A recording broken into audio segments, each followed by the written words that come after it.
There's a story told of a man who lived a fairly good life. Let's call him Paddy. And Paddy dies anyway, and he finds himself before the pearly gates. And St. Peter comes out and says, "Paddy, how are you getting on?" And Paddy says, "Well, I'm feeling kind of dead, but hopefully things will improve from here on." And St. Peter said, "We have a new system here up now in heaven. To get you in, you have to get 1,000 points." "Okay," says Paddy, "what do I have to do to get 1,000 points?" He said, "So you tell me all the good things that you've done, and I'll tot them up, and if you get 1,000 points, you're in." Paddy said, "Right, I'll do my best." I went to Lourdes twice, and St. Peter said, "Yeah, very good. Okay, that's 20 points." 20. I was married for 55 years, more or less, and never once was unfaithful. St. Peter said, "Yeah, very good, very good. 60 points." And he said, "Well, I went to Mass every Sunday bar about 3, and then there was the COVID time when I couldn't go to Mass at all, but that wasn't my fault." And St. Peter said, "Yeah, very good, very good. Good, we'll give you 60 points for that one as well." And he said, 60 points? He said, "Sure, after going to Mass every Sunday of my life, be faithful to my wife, going to Lourdes." He said, "At this rate, it's only by the grace of God I'll get into heaven." And St. Peter says, "Bingo, you're in." It's only by the grace of God we get in. Only by the grace of God. We get into heaven not because we're amazing. We get into heaven because God is amazing. We get into heaven not because we're so fantastic. We get into heaven because God is merciful. That's how we get in. So, throughout our lives, we have difficult lessons. Lessons that we don't like, that cause us not to rely on ourselves, but to rely on Him. Now, these come in all sorts of shapes and forms. It might be academically we struggle. And so because of that, we're kind of reminded that we're not all knowing. Now, the effect of that should be that I count more on God. We might be not maybe the most athletic, maybe not very good at sports. Now, the effect of that should be I count more on God. We can be maybe poor. The effect of that should be that I count more on God. We can have ill health. The effect of that should be that I count more on God. We can be disappointed by people. We can suffer bereavement, betrayal, calumny, all these kind of things at the hands of other people. The effect of that should be that I rely more on God. Exactly.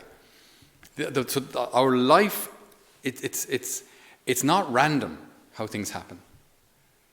It's allowed. God permits things, but always with the bigger picture in mind. And the bigger picture is always eternal salvation. The bigger picture is heaven. The bigger picture is a happiness that will never end, where there's no more sorrow, no more pain, and all tears are wiped away. That's what He has in mind. That's the goal of everything. So, this is why we need eyes of faith. Because if we don't have eyes of faith, if we look at our lives without eyes of faith, it becomes very easy just to simply get hard, to become hardened. Prophet Ezekiel today speaks so beautifully. Well, the Lord speaks through him. And he says, "I'm going to take from them their hearts of stone and give them hearts of flesh instead." Just last night I was going up to my hermitage up the hill there, and I saw a little snail on my step. I was feeling a little lonely, so I sat down beside him. So it's very good. Snails are very good listeners, and I talk a lot. So there was this little snail, and I was like, don't ask me why I did that, but I was just sitting down beside him, just getting a breath of fresh air before I went to bed, looking at my little snail friend. And maybe there's a little boy in me. I couldn't resist. I wanted to touch one of his eyes, you know what I mean? So touched his eye and pulls back into his shell, right? And maybe I'm impatient, but after 30 seconds, he still wasn't back out. After a minute, he still wasn't back out, and then I just went in. That was me done. I don't know how long they wait in there once you kind of frighten them, but they can wait in there for ages.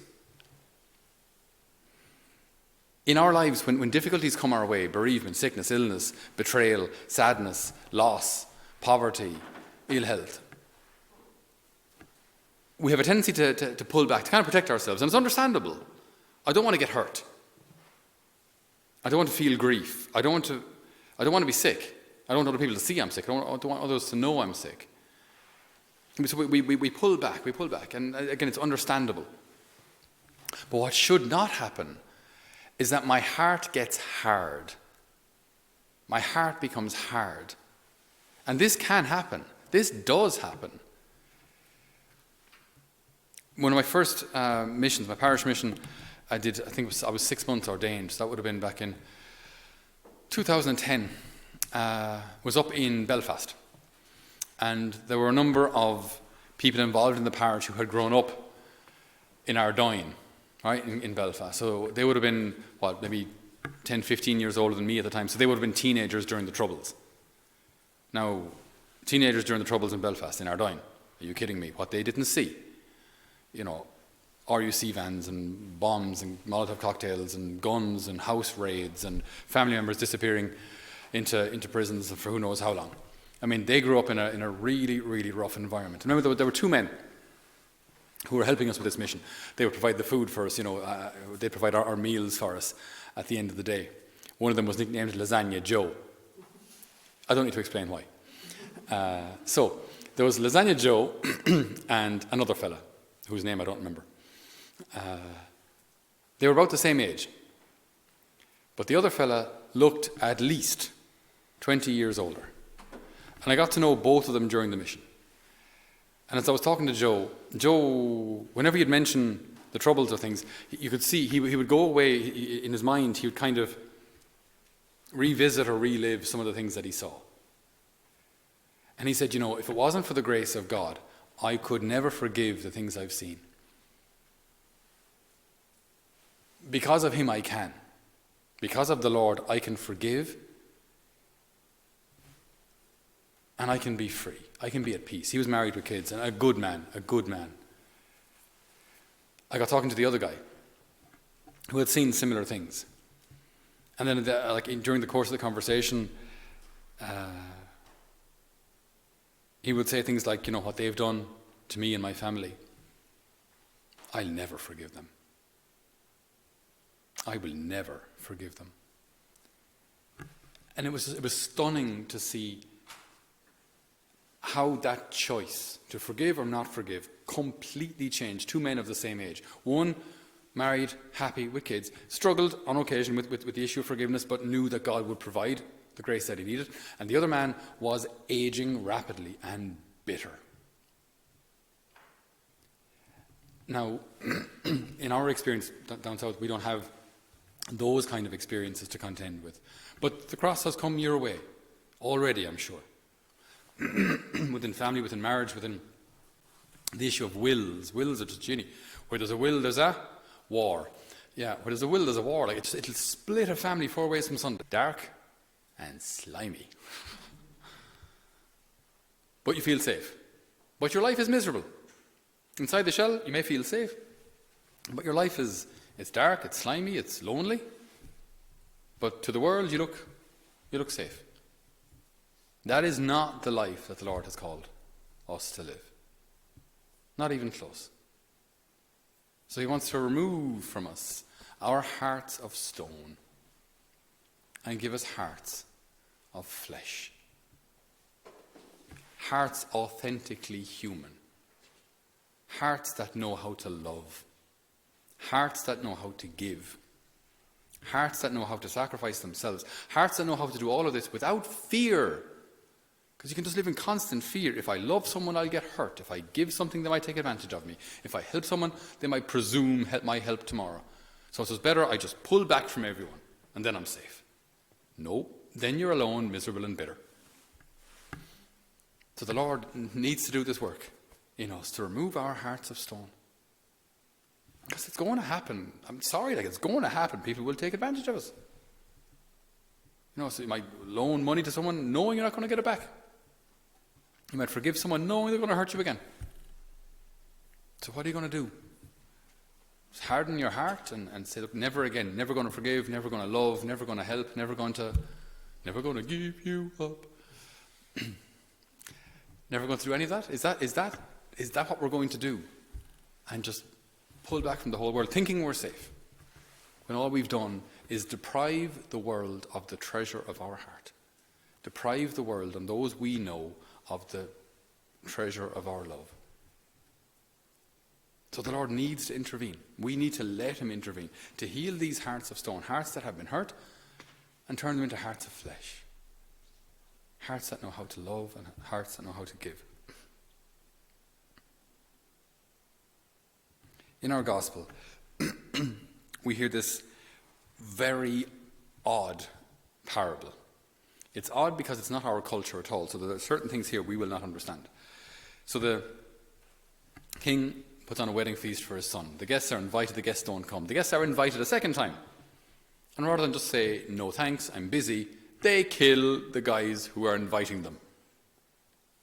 Now, if that doesn't tell you what standard guests we're talking about here, I don't know where they were living, but that's fairly harsh. I mean, you didn't have to kill the fella. Just say no, RSVP, no thanks, would be great. That's quite sufficient. You don't have to kill him. So, king is obviously furious and intervenes decisively. Good. Okay, so then servants are sent out a third time. Call in those from the street corners. And bring them all in. Because the wedding feast is already prepared, so shame to see it go to waste. Okay. So the servants go out and bring in all sorts of people. Now, this is a bit that we find hard to understand. When the king came back in to look at the guests, he noticed one man not wearing a wedding garment and said to him, "How did you get in here, my friend, without a wedding garment?" And with my overactive imagination, I always imagine a kind of a homeless guy in kind of brown, rough clothes with a chicken drumstick, bouncing his head to the da-da-da-da, the shalalai, hallelujahs, and the dancing and the music, and just trying eating away, right? Just enjoying the crack, having the crack. Then over comes the king and says, "Sorry, where's your suit?"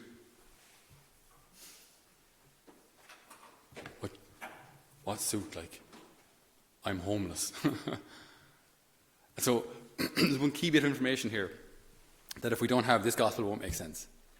Apparently, the guests invited to wedding feasts like this were provided with a garment. So it's kind of like a shawl thing that you put over. Maybe something like this, something like a chasuble. Because people would have walked through dusty roads or horseback or whatever it was. So they'd arrived kind of dirty. So this thing was put over them. So the wedding garment was provided for you. So if you're there without a wedding garment, it's because you chose not to have a wedding garment. You didn't want it. So you're rejecting the gift. And when he's asked about this, where's your wedding garment, he remains silent. He doesn't explain, because what's the explanation? The wedding garment was provided for you. All you have to do is put it on. And then the king's reaction again seems a little odd to us. Bind him hand and foot and throw him out of the dark, where there'll be weeping and grinding of teeth. And you can just imagine him grabbing a few chicken drumsticks as they're pulling him out to throw him outside. But he chose not to wear this wedding garment. Okay, what's the point of this? We're talking about heaven here. And the Jews, the chosen people, these are the ones who were supposed to be preparing the way for the Messiah and welcoming him when he would come. But they weren't going to. Jesus knows this. They're going to reject him. They're going to crucify him.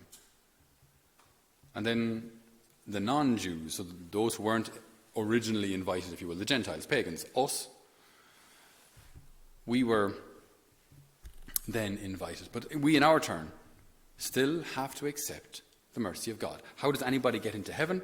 Through the mercy of God. That's being clothed with righteousness. But that clothing is provided for us. So what do we have to do to get into this wedding feast? Accept the mercy of God. Accept what's been offered to us. We do not get into heaven through our own fantastic efforts. We do have through our part, yes, but we're saved through the mercy of God. He wishes to clothe us with righteousness. He wills to give us a heart of flesh, a heart that loves.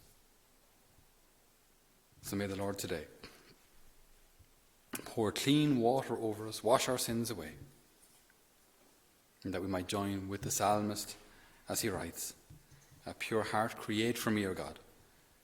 Put a steadfast spirit within me. Give me again the joy of your help.